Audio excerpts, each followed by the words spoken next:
ಜ್ಯೋತಿ ಜಾರಿಯಾಗಿದ್ದರಿಂದ ಜೆಸ್ಕಾಂಗೆ ಬರುವ ಆದಾಯದಲ್ಲಿ ಭಾರಿ ಇಳಿಕೆಯಾಗಿದೆ. ಆದರೆ ಸರ್ಕಾರಿ ಇಲಾಖೆಗಳಿಂದಲೇ ಕೋಟ್ಯಾಂತರ ರೂಪಾಯಿ ಮೊತ್ತದ ವಿದ್ಯುತ್ ಬಾಕಿ ಉಳಿದಿದೆ.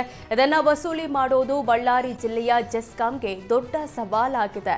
ವಿದ್ಯುತ್ ಬಿಲ್ ಪಾವತಿಸುವ ಇಲಾಖೆಗಳು, ಕೈಗಾರಿಕೋದ್ಯಮಗಳು, ವ್ಯಾಪಾರ ಮಳಿಗೆಗಳು ಸೇರಿ ವಿವಿಧ ಕ್ಷೇತ್ರಗಳಲ್ಲಿನ ಗ್ರಾಹಕರೇ ಸದ್ಯ ಜೆಸ್ಕಾಂಗೆ ಆಧಾರವಾಗಿದೆ.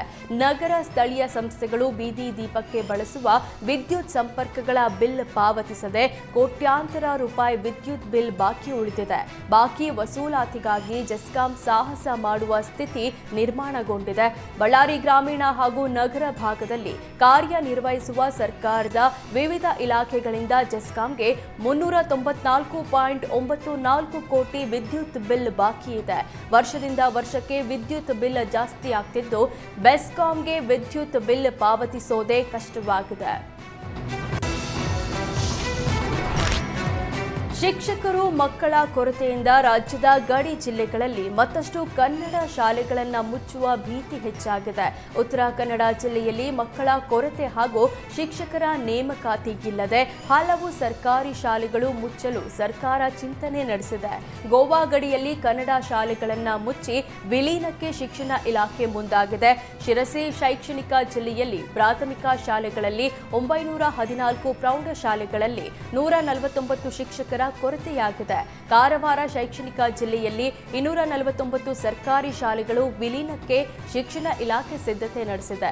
ಈಗಾಗಲೇ 20ಕ್ಕೂ ಹೆಚ್ಚು ಸರ್ಕಾರಿ ಶಾಲೆಗಳು ಮುಚ್ಚಲ್ಪಟ್ಟಿದ್ದು, ವಿಲೀನ ನಡೆದಲ್ಲಿ ಗಡಿಭಾಗದ ಅಂದಾಜು 150 ಶಾಲೆಗಳಿಗೆ ಬೀಗ ಹಾಕುವ ಸಾಧ್ಯತೆ ಹೆಚ್ಚಾಗಿದೆ. ಹಾಗೆ ನಮ್ಮಲ್ಲಿ ಪ್ರಾಥಮಿಕ ಶಾಲೆಗಳಲ್ಲಿ ಸುಮಾರು 138 ಶಾಲೆಗಳಲ್ಲಿ 10ಕ್ಕಿಂತ ಮಕ್ಕಳ ಸಂಖ್ಯೆ ಕಡಿಮೆ ಇರುವಂಥ ಶಾಲೆಗಳಿದ್ದಾವೆ.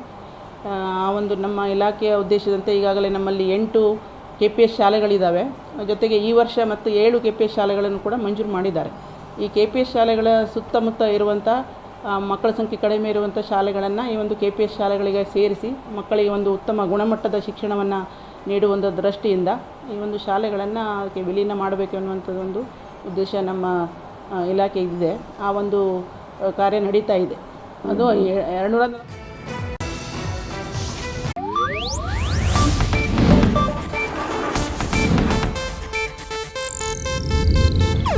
ಇದು ಏಷ್ಯಾನೆಟ್ ನ್ಯೂಸ್ ನೆಟ್ವರ್ಕ್ ಪ್ರಸ್ತುತಿ.